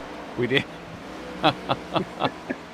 Yeah, I was on the call Tuesday, and I said that I watched the Monday night broadcast back, and that you and Patty did a great job calling that race and filling in for me while I was out there on the track. Yep. Oh, I thought you were calling me a resident senior citizen. No, certainly not. I mean, I get Ken Squire vibes from you. That's got to be an honor, though, right there. I mean, you look at some of the best NASCAR commentators. You got Larry Mack. You got DW. You got, you got Ken Squire. Exactly. Oh, Squire was amazing. All his years. All these guys, senior citizens. So, no. Good breakfast, I bet. Great breakfast. Definitely lunch with them is place to be. You know they're not going to show up without there being lunch served. So, especially DW and Michael Waldron. That's the first question is what's for lunch. So here we go, guys. We are closing in 25 laps remaining here. Ryan Patty in first, Justin Michael in second, Stormin Ronnie Norman. He's made it into third place with Cody Neal sitting in 4th place, just a little further back on the track, and Adam Ball in 5th. And one more time, a lot of these drivers looking for those points. Justin Bissonnette may be in trouble, but I tell you who else is really in trouble here. Cody Height, who has gone down a lap right now, is probably one of those odd men out who does not make it into the round of 8 if he finishes where he's at right now. And he gets real close to that wall there as Purcell looks to make that pass around him heading into the corner. Yeah, they could pull a Michael Waltrip Racing out there. You know, you tell Ronnie that his arm's itchy and go for a spin so that Cody can get his lap back. But other than that, he's out of this one. I'm sure nobody would ever do anything like that. No, absolutely not. Especially Martin Truex Jr. He would never do anything like that. Never. Yeah. Evan Patinko now up into the top 10. We haven't been talking about him too much out there tonight, but he's having a solid race. The number 96 Ford currently holding down that top 10 spot just behind Anthony Campbell. And now we see Bissonnette. That looks like it's a little fast coming down pit lane, guys. Well, if he got loose coming out of the corner and went down pit lane to avoid wrecking, he can do that speed down there as long as he gradually gets off the throttle as he goes down it. So we'll have to see what happens here to the 06. No, he's taking an off-track excursion through pit road. And Bissonnette possibly now brings out the yellow flag. So you were saying, Christian, about... I was completely kidding. And, am I going to get the blame for that one? You get the blame for all of them. All right. Yeah, I don't know if maybe he had a connection issue. I can't speculate, but I mean, if he drove down pit road and then straight into the outside wall, that should be rights for removal from the league. Well, let's just take a look here. Bissonnette lost a motor. I got in-game, so I heard it. Bissonnette lost a motor. Let's see what happens here. Was the caution something else here? Sure, why? I don't know. I see Bissonnette crashing. I'm not sure why our software is focused on this. Let's see if we can back it up. He may have lost his motor. I wonder why he decided not to stop on pit road. Okay, so what I thought happened didn't happen. I thought he just went straight into the outside wall to bring out the caution. He stayed underneath the white line, so iRacing should not have called this. But in typical iRacing fashion, yep, we get a caution. So I apologize if Justin watches this back. I just happened to hear the in-game chatter because he was confused. He said for no reason, his motor just quit. You know, it wasn't like he hit something like I did. He said it just stopped. Let's back it up. Let's see. He's at full song here, going into 1 and 2.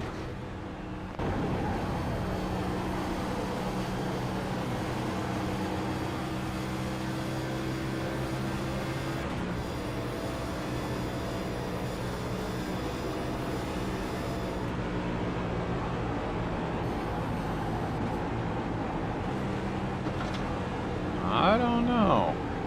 That's still running. He maybe accidentally bumped the ignition switch, which kind of kills any power that you have to try to use the throttle. It kills that, and you can't throttle anymore. Okay, that's a possibility. Yeah, they call it the kill switch. If you accidentally hit it, then your engine's not going to be gone, but you're not going to be able to put out any power at all. I see. Well, nevertheless, where he parked, that was strong enough to bring out the caution. And what it does is give over the lead to Anthony Campbell, who has not been in since lap number 96. So he will need to make it into the pits here before too long to take on tires. Well, why gamble when you got Campbell? I think is what they say. That's He went for the lead lap point, obviously. there you go. It's a good gamble. It's, why gamble when you've got Campbell?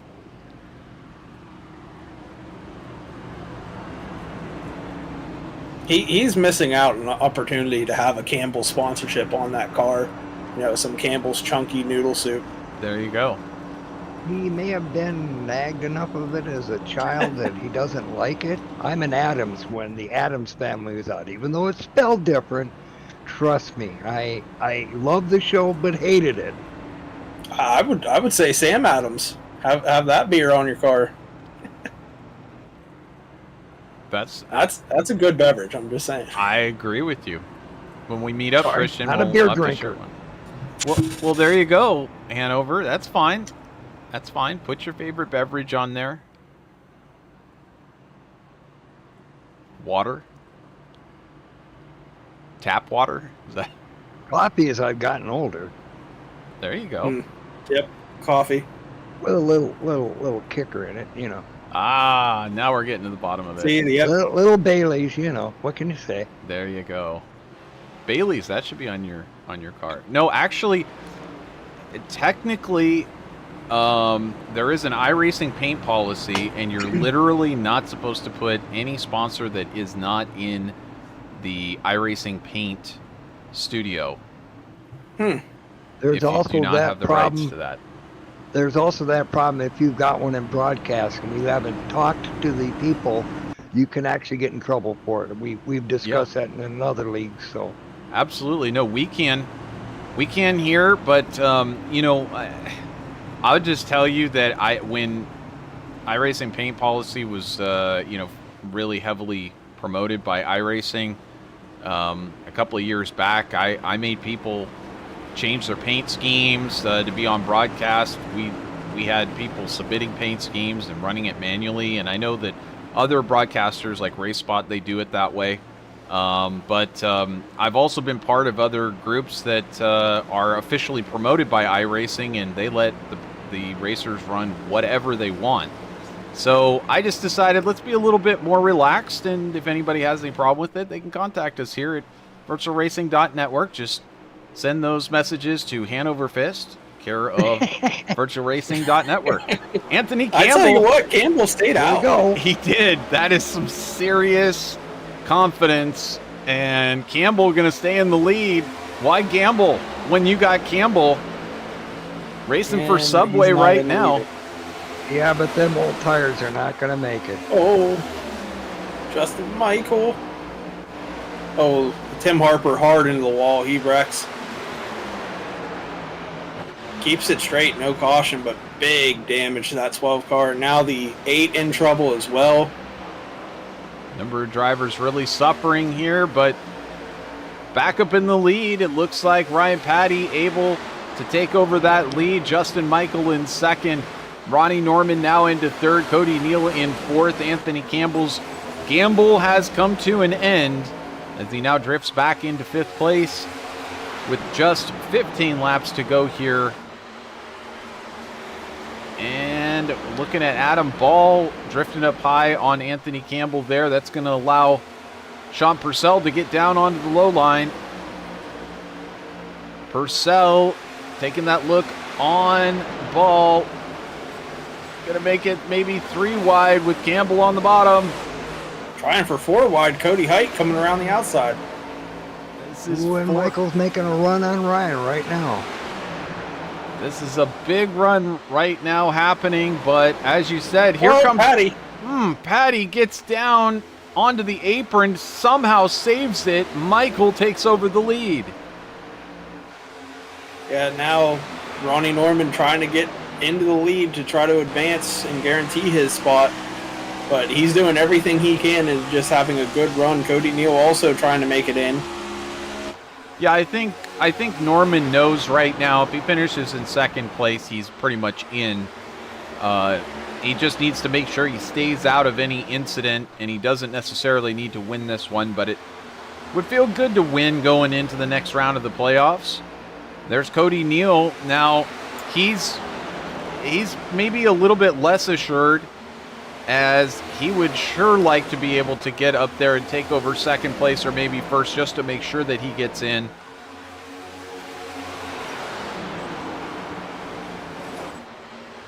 And all be Finnegans and have 2 in the bank.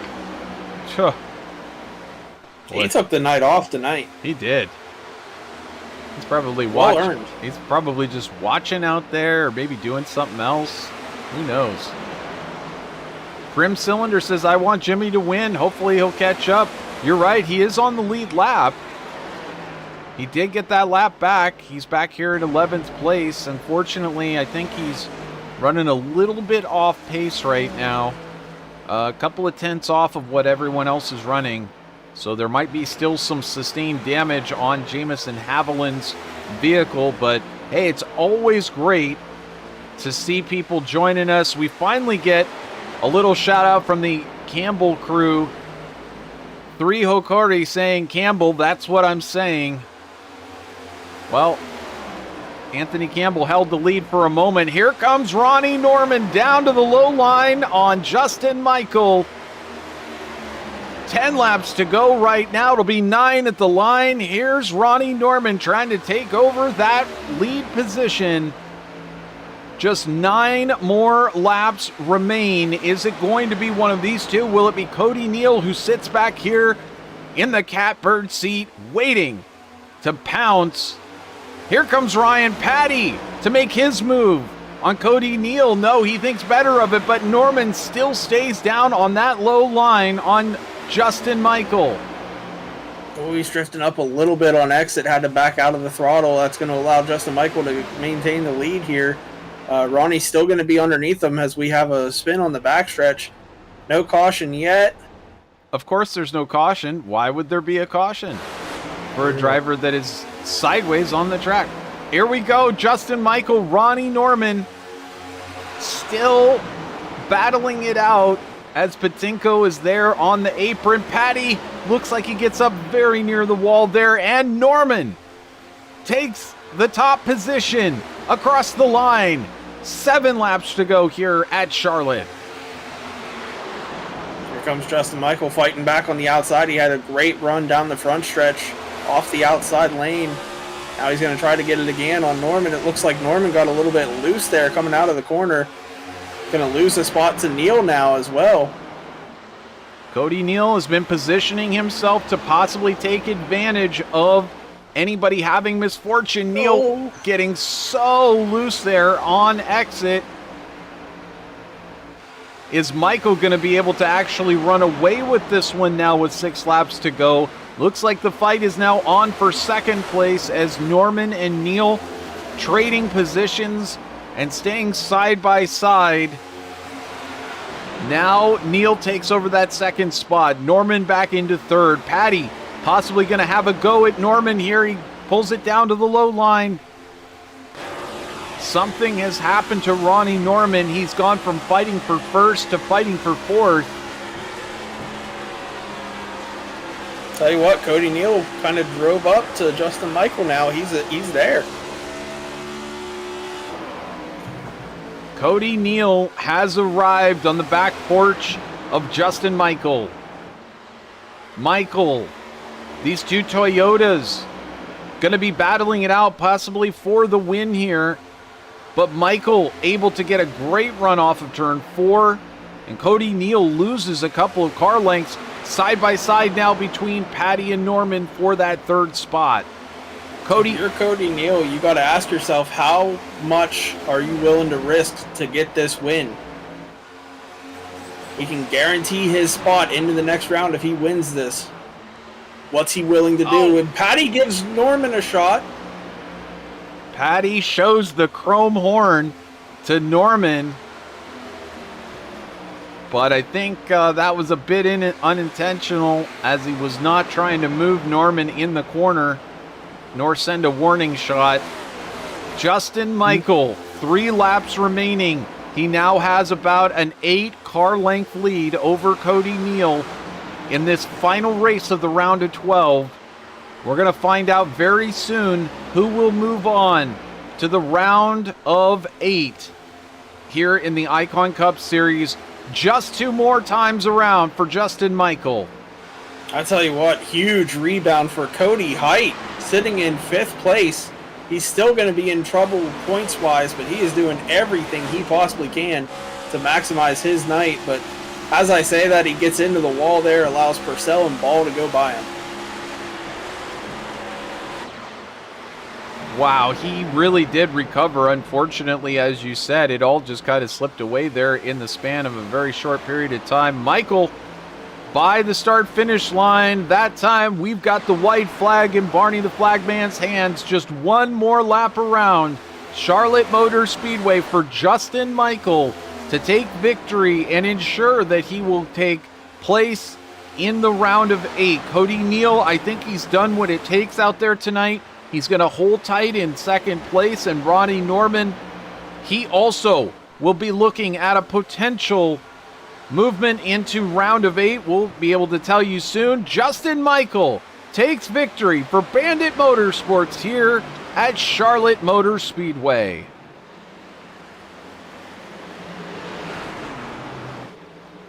What a great finish for these guys. They gave it everything they had for the last 25 laps or so. Green flag. What a great run to the finish. Fantastic run from all these drivers. Purcell, Ball, Height. The top 7 positions all taken up by championship drivers, and we'll have to see how this all plays out. Unfortunately, Harper finishing outside the top 10. Vincent Loria, Justin Bissonnette, and what more can be said about Brian Smith and the difficult night that he had out there.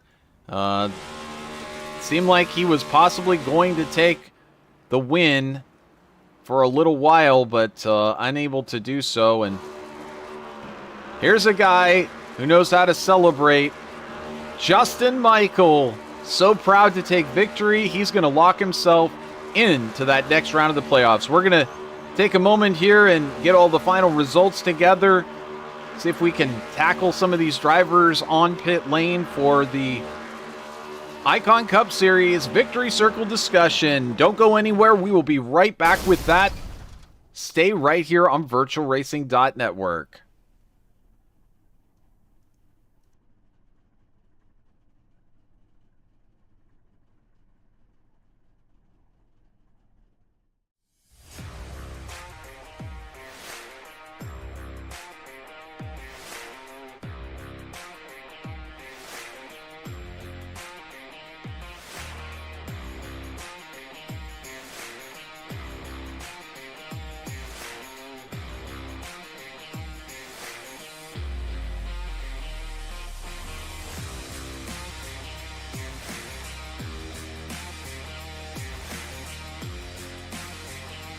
And welcome back here on VirtualRacing.Network. That was round number 14 of the Icon Cup Series 2023 inaugural season from Charlotte Motor Speedway.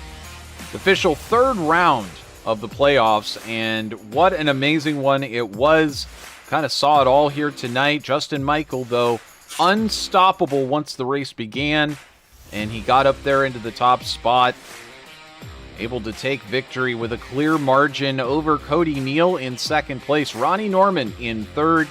Ryan Patty in 4th. Sean Purcell in 5th place. Adam Ball takes 6th. 7th going to Cody Height. 8th belonging to Stephen Tuck. 9th, Anthony Campbell. 10th, Jamison Haviland.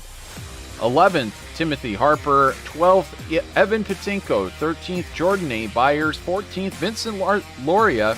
15th going to Justin Bissonnette. 16th, Cameron Thompson. 17th for Brian Smith. 18th for Hanover Fist. And with that extra bonus point from Trevor's vote, Hanover Fist gains an extra point for tonight's racing. Congratulations, Hanover. Mike Jennings gets 19th place. Brad Delph in 20th. And Brendan Jenks will have to settle for 21st after last week taking 2nd place. Rough go for Brendan Jenks there, especially after such a good qualifying effort. So with that, I believe we're going to get a chance to chat with our top three. And Christian, I think you caught up with our third place finisher, Ronnie Norman. Yeah, I caught up with good friend Ronnie Norman down here in pit road. He finishes third. He had to battle Ryan Patty for it there for a few laps, but for a minute it looked like he had this thing in the bag, and then he had a moment coming out of turn 2, lost 2 positions and weren't able to recover. So tell us about that wild finish there for you and your race here tonight. Yeah, no, definitely had a fun race tonight. Thought I was going to be bringing her home probably P4 if that last caution didn't come out. So unfortunate caution. I know a lot of people were moaning and groaning that it came out because messed up some strategies here and there. So I kind of liked it because I overshot my pit stall on that pit, so it kind of helped me out, I guess, to be able to get up here and talk to you guys. But no, definitely not a night I can complain about. Came in, got the pole, got the best lap of the race, led second most laps. I mean, when you can come in and do that, I mean, hopefully you'd be finishing on the podium. So showed some speed. Was just really happy with the way the track felt. It's just one of those tracks where you come in and practice, don't really run a lot of laps, and you're just like, all right, here we go. This is going to be a good race. So was really happy with it. So yeah, no, it was a fun battle in there at the end. I know Patty got into my bumper and he said sorry about it, but I was just trying to get the car to turn. It just got so tight when you're in traffic, and being out front was just such an advantage with not being behind anyone. So being out front and leading laps, that was definitely where I enjoyed the first half of the race at.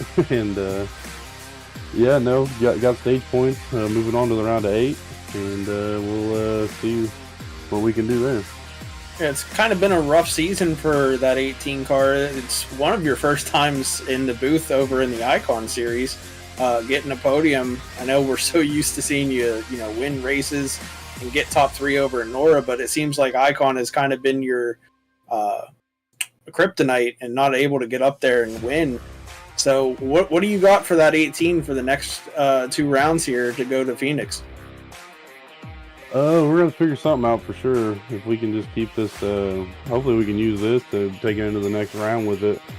But, yeah, no, like I said, we got some good tracks coming up. Some more 1.5 miles that really suit my style, so no complaints there. But yeah, no, it's getting down to the nitty gritty now, and everybody's going to be battling for these points and seeing who's in. I know there's some people, we don't really know who all the top 8 is. I know I'm already locked in, but everybody's going to be looking at the points, ready for Ryan to get them updated and see who's in and who's out. So yeah, no, just happy to be running up here in the top 3. Like you said, I don't really run top 3 over here.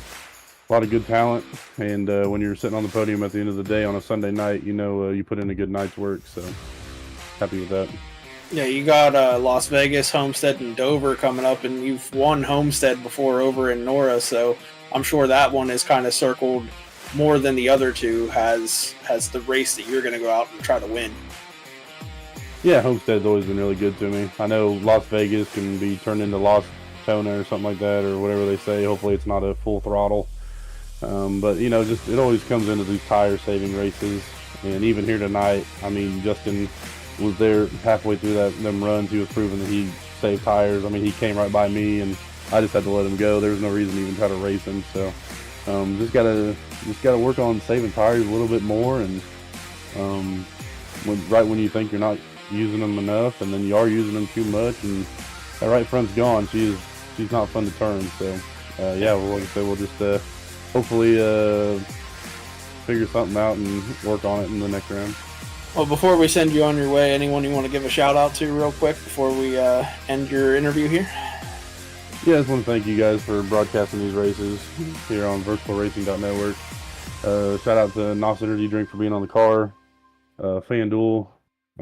Thanks to everybody back home watching the races online. Anybody in general just tuning in to watch these races. Hopefully we put on good shows for everybody out there that likes some virtual racing. I guess it was a good day today. Went to the Colts game. We got that home win today, so maybe that was some good vibes coming into tonight.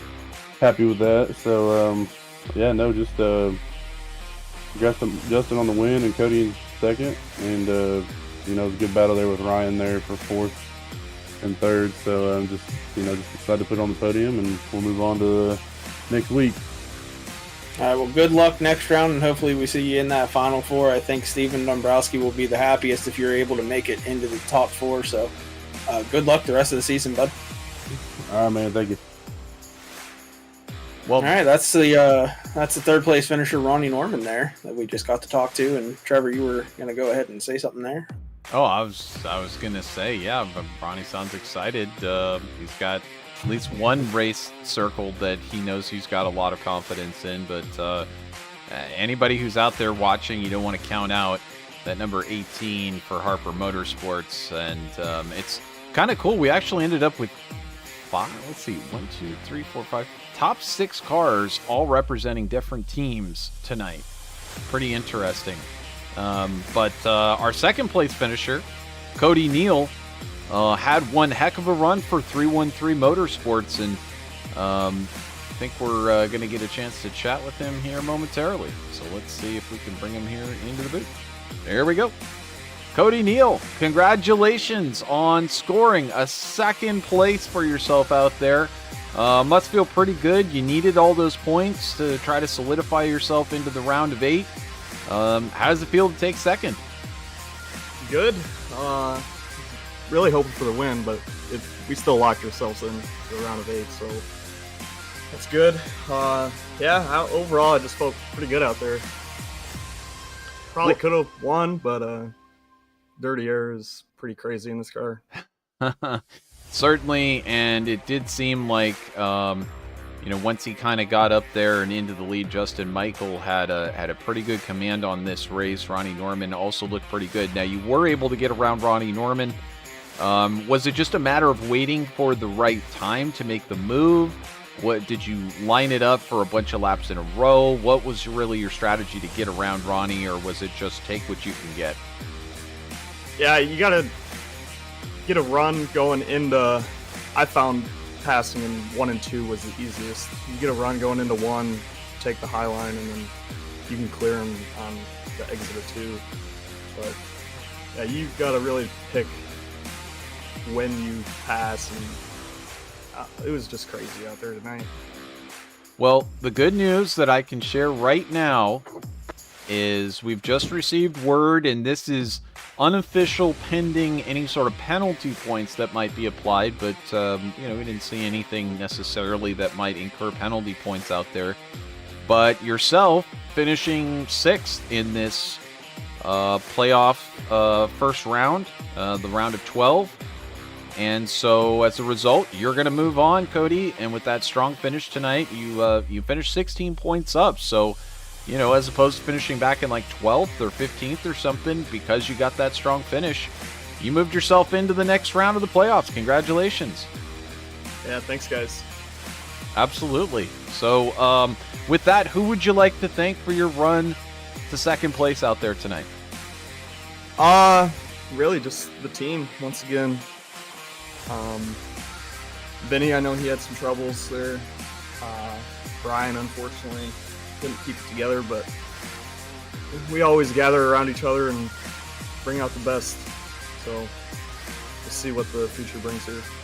Absolutely. Well, you bring out the best, and you never know who there at that 313 is going to move forward. Unfortunately, I guess it didn't work out for all of your teammates there, but nevertheless, it looks like you're going to move on.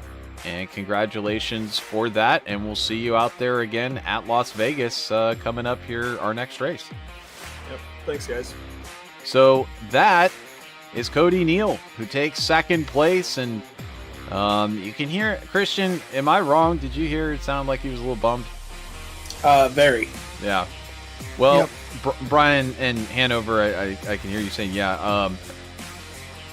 I mean, Brian Smith did not make it into the round of 8, guys. That's pretty amazing given the race, given the season. I'm equally amazed Cody Height didn't make it in. He's done well, not just here but in Nora. But Brian to not make it into the round of 8, he's got to be devastated. I'm sure 313 has got to be scratching their heads after this one. But Nevertheless, for everybody out there who's watching along, we appreciate it. And certainly if you're not already subscribed, make sure to subscribe. This is the place to be for the rest of the Icon Cup Series, as well as the Nora Cup Series coming up tomorrow. Not tomorrow night, Tuesday night for the Nora Cup Series, continuing playoffs from the Charlotte Roval. You won't want to miss that. Make sure to subscribe and like this video for that. And now we get a chance to chat with our winner tonight, Justin Michael, who takes the win and clinches, moving on into the round of 8. Congratulations, Justin. It was your night. Once you won that first stage, it was pretty much no looking back. Other drivers took the lead, but it seemed like you had the car to beat tonight. I tell you about, if I remember right, it was exactly lap 70. I learned how to drive turn 3 and 4, and I was like, oh, that's how you go fast here. And from then on, it turned into a rocket ship. Like I said earlier, I've never hit speed at this track with this car for some reason, and just watching a couple of the fast guys drive 3 and 4, it just finally just clicked, and we just started running them down, passed them, and then just pulled away. And then that yellow came out with, I don't know, what was it, 25 laps to go. Oh, I was so mad because we were running him down. We were half a second a lap faster than the leader. I mean, we had 10 lap newer tires, so there was. I was going to catch him passing for sure, but it turned into an exciting finish, I think, though.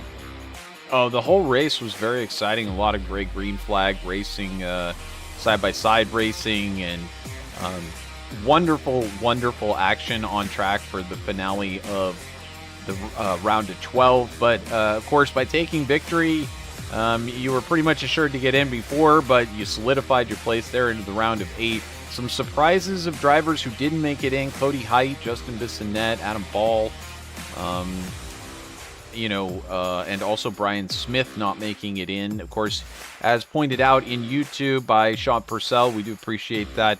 To be fair, Brian didn't race in the last 2 weeks, and then unfortunately had that DNF today. But Brian was right up there racing with you guys. And Justin, you had quite a few challengers. You had to get through Ronnie Norman, Ryan Patty. Of course, you had a close challenge there from Cody Neal. This was anything but assured out there. It seemed like you had to really go out there and fight your way to victory today. Oh, definitely. It definitely was not an easy win. I mean, Patty ran really good. He was really tough. He got loose there off in the middle 3 and 4. He might have kept it if he wouldn't have did that. I don't know. Ronnie ran really good all day, and he gave a lot of pressure there. Really clean racing side by side. I was hoping it would keep going, but I don't know what happened. I just saw him drop back, but I would have loved to run the whole race side by side. I mean, me still winning, of course, but still would have been fun racing side by side the rest of the race. Well, he didn't need it.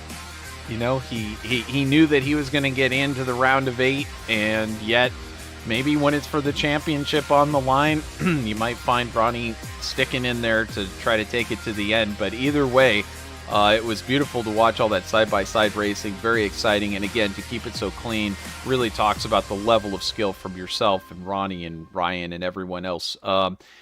So this was a heck of a win. Of course, we've got Las Vegas coming up next.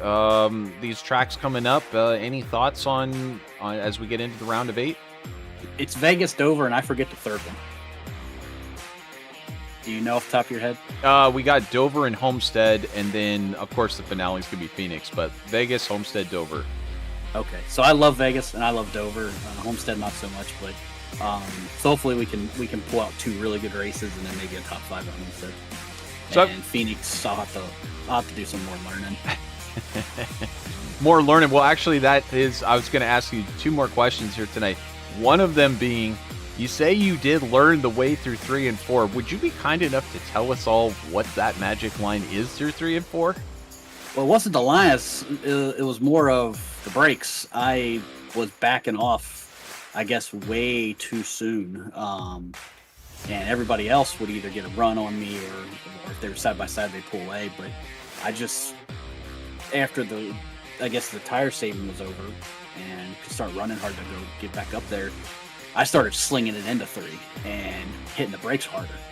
And I had a lot of rear braking and that thing rotated. So, and from there, just kept it on the bottom. I noticed a lot of guys were pushing up in 4, and I was more keeping my left sides on the blue line. And that really helped kind of to rotate around that turn a lot better and come off that turn a lot better.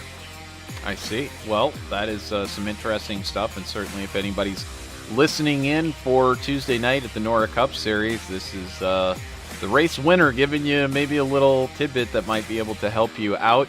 But Justin Michael, congratulations. That was awesome. Sean Purcell wants to know why the Toyotas are the fastest in this series. I mean, I own a Toyota personally, 2 of them, and best cars. That's why. I think everybody should switch to them. You'll go faster. Interesting take there by Justin Michael from Bandit Motorsports. Who would you like to thank for your win here tonight? Just the Bandit guys out there. We always appreciate them. Good group of guys. Scott didn't make it tonight, but he runs Patent Paints. Paints a great car. I finally got a win with it and didn't get wrecked. I always get wrecked with this car for some reason, so maybe we'll switch back since we finally got a win with it. So, you guys out there calling a good race. Hopefully had a good crowd tonight, and the guys out there for putting in this league, we appreciate them too. Yeah, indeed. Sold out crowd in the stands, always for the Icon Cup Series, but certainly in our YouTube chat, we're always hitting great numbers, and we appreciate all of our fans. We appreciate the great action on track as well, Justin. You and the rest of the gang here in the Icon Cup Series, always giving us a great show for everybody who watches along on YouTube. We appreciate it, and good luck to yourself heading into the round of 8. You're going to need it. There's some great competition, my friend. Good luck. Thanks, guys. We'll see you next week. That is Justin Michael from Bandit Motorsports. He just took the win here in the final round of the round of 12. And what a fantastic run. Christian, Hanover, it was great having you guys here in the booth tonight. And Christian, I'll start with you. This was a really interesting race. Was it what you thought we might have here at Charlotte, or were you just not really sure what kind of racing we were going to get?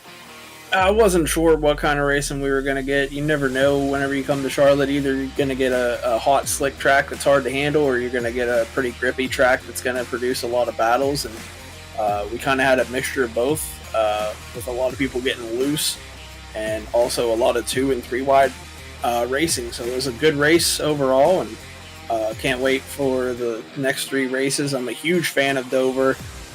Can't wait to see that. I love that they replaced Martinsville with Dover. Think it'll produce a little bit of a better product, so can't wait for that one. Indeed. And Hanover, what are your thoughts as we get into this round of 8? Are any of these tracks your favorites? And what do you feel about Dover there being the decider, just like Charlotte was the decider here for the round of 12?